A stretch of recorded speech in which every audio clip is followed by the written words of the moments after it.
And on New Year's Eve of 2006, turning into 2007, I was in Dubai. Why was I in Dubai? Well, Guy, I'll tell you why. I was in Dubai eating dinner with people from the American consulate. I had just done a show there 2 nights before, and they invited me. Hey, you want to eat dinner in a bulletproof house? I'm like, yeah. And so I'm sitting with very interesting people who've worked all over the world for years. They've lived abroad for years, and they're fascinating people. And I said, is there any countries that you've rotated through that you would not like to go back to? And they said, well, everywhere you go is interesting, but yeah, if there's one place wouldn't want to go back to, would be Pakistan. And everyone in the place goes, yes, exactly, Pakistan. And I said, well, I'd like to go to Pakistan. And they all dropped their salad fork. Henry, do not go to Pakistan. Do not go to Pakistan. Do not go. I go, well, what's the matter with Pakistan? You don't like that? They go, well, no, we don't dislike Pakistan, but the reality of Pakistan is it's a very unstable and chaotic country. And I go, well, I shouldn't go. Give me a for instance. Well, okay, let's see. You're walking down the street and everything's fine. And then a guy comes out of a store, looks at you and starts chanting, "Death to America." Then there's 10 guys chanting, "Death to America." And then there's 30 people chanting, "Death to America," and you're surrounded and there's nothing we can do to help you. So with the off chance of that happening, please don't go to Pakistan, okay? And I went, duly noted, which means I heard you, but I'm going to do my own fucking thing because life is too short to live under a rock. And so 11 and a half months later, ding, Pakistan or you suck.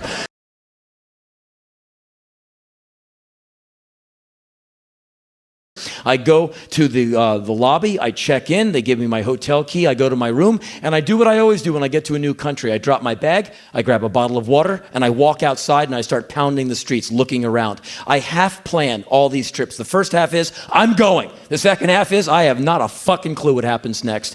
And that is the difference between being a tourist and being a traveler. A tourist, or a traveler doesn't know where he's going. A tourist doesn't know where he is. And so that's what I like to do. And basically, I like to go walk through cities and say crazy things like, "Hi, I'm Henry, I'm from America, I'm really glad to be here," and see what happens. And quite often, you go up to people and they look at you and I go, "I know, I'm not from here, man. Can you dig that? And I'm definitely not from Canada. You can dig that too," because I just said, "How the fuck are you?" That's not a Canadian thing, let me tell you that right now.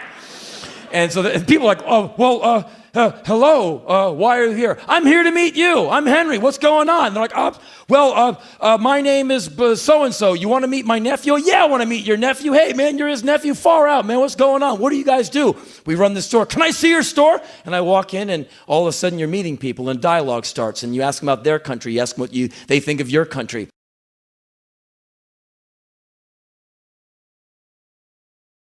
Wait.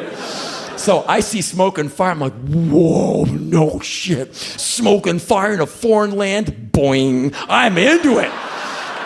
And so I'm curious, and I wrote a maxim on that day: when in doubt, walk towards the smoke. And so I walked towards the smoke because I'm a curious baby. And I walked up to the intersection, and what was on fire was tires, the universal symbol of protest. And men and boys, there's no women on the street, just men and boys were lighting tires on fire as policemen dressed in riot gear calmly watched as men lit tires on fire. This is broad daylight, sun's out and tires are burning.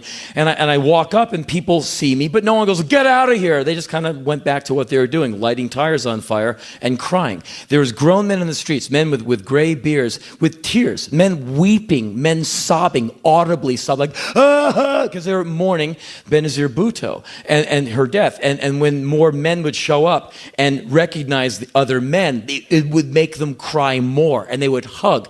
Men hugging in the streets with tears going down their faces. That was the mood, was grief, sorrow, and shock, not violence and anger, but just like, what's going on with our country? They killed this woman like not 20 hours ago. And I stood with these men for like the next at least an hour, hour and a half as they prayed and chanted, and more men joined and they marched, and I marched with them. I just kind of walked with them and no one said, "Get out." They kind of went, "Yeah, I know." And I spent the whole day with them, until they all went home. The tires stopped burning after a while. The men got tired and they calmly dissipated and went home. And by sundown, it's me, a few people walking around, and a bunch of cops who didn't even move. They just sat there and looked at me and went, "Told you. You know, you let them burn some tires and they go home. You don't let them burn the tires, they come back and who knows what they'll burn at night. And so it was an interesting thing, you know, just to watch these people do their thing and be part of it and listen to it and smell the tires burning and the whole thing and see the emotion. And I just wondered, you know, if someone like that died in my country, what the reaction would be. Would there be people on the streets weeping and crying like they did for JFK? I don't know. America's a very different place from then to now. But they were on the streets weeping for Benazir Bhutto.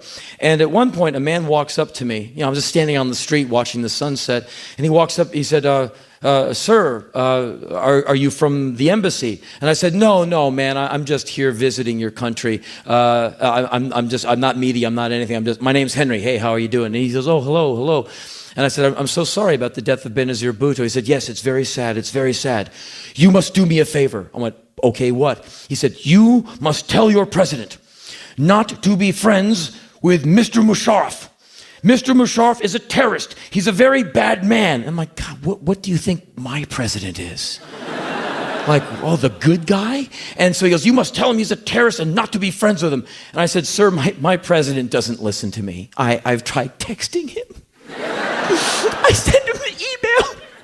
I call him. I send him cards with puppies and nothing. He doesn't get it. No, you must tell him. I said, sir, I will do my level best to have a talk with the big guy when and if I get out of here and get back to America. Thank you. No, sir. Thank you. And so I stayed there for another 3 or 4 days until my time was up, and I made sure I left the hotel every day, walked outside and meet as many people as I could. That was my mission. That's what I did. The people were nice. The food was incredible. It was very sad. After Bhutto died, people were kind of glum, as you would imagine.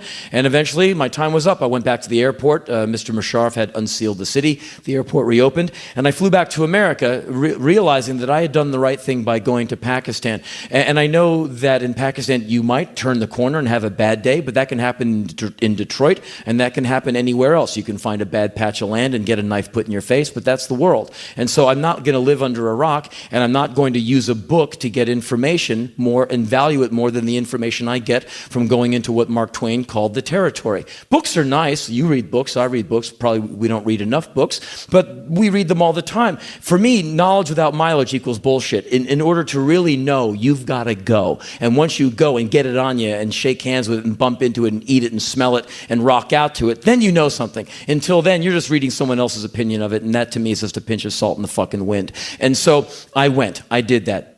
So there.